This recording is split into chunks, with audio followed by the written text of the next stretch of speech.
மூலமாக லோன் வாங்கிய இளைஞர் தவணை முடிந்தும் வட்டி மேல் வட்டி போட்டு செய்து வந்த டார்ச்சர்.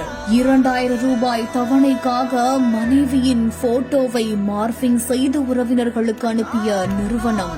கல்யாணமான 40 நாட்களில் தன் கதையை முடித்துக் கொண்ட இளைஞரின் சோக கதை. ஆந்திர மாநிலம் விசாகப்பட்டினம் மங்காடிகுப்பாவை சேர்ந்த மீனவர் தான் நரேந்திரா. இவருக்கு கடந்த 40 நாட்களுக்கு முன்னாடி தான் திருமணம் நடந்திருக்குது. இந்த நரேந்திரா அப்படின்ற இளைஞர் ஆன்லைன் ஆப் மூலமா கடன் வாங்கியிருக்காரு. வாங்கிய கடன்ல அனைத்து தவணைகளையுமே மறக்காம செலுத்திட்டு வந்த நிலையில இறுதி தவணையாக 2000 ரூபாயை மட்டும் இவரு பாக்கி வச்சிருந்திருக்காரு. பாக்கி பணம் 2000 ரூபாய், அதற்குரிய வட்டி, வட்டிக்கு மேல் வட்டி அப்படின்னு கணக்கு போட்டு ஒரு பெரிய தொகையை செலுத்துறதுக்காக அந்த கடன் நிறுவன நிர்வாகிகள் இவருக்கு தொடர்ந்து தொல்லை கொடுத்துட்டு வந்திருக்கிறதா சொல்லப்படுது.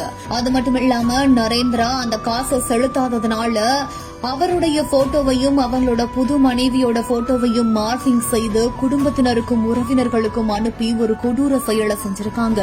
இதனால மனமுடைந்து போன நரேந்திரா அவரோட வீட்டிலேயே தற்கொலை செய்து கொண்டாங்க. பெற்றோர் போலீஸ்ல புகார் அளித்ததை அடுத்து போலீசார் வழக்கு பதிவு செஞ்சு இது குறித்து விசாரணையை மேற்கொண்டுட்டு வராங்க. இருந்தாலுமே கடன் நிறுவன நிர்வாகத்தினர் இப்படி ஒரு கொடூரமான செயலை செய்ததனால மனமுடைந்து போன நரேந்திரா கல்யாணமான 40 நாட்களிலேயே தன்னோட கதையை முடித்துக் கொண்ட இந்த ஒரு சம்பவம் பெரும் பரபரப்பையும் சோகத்தையும் ஏற்படுத்தியிருக்குது.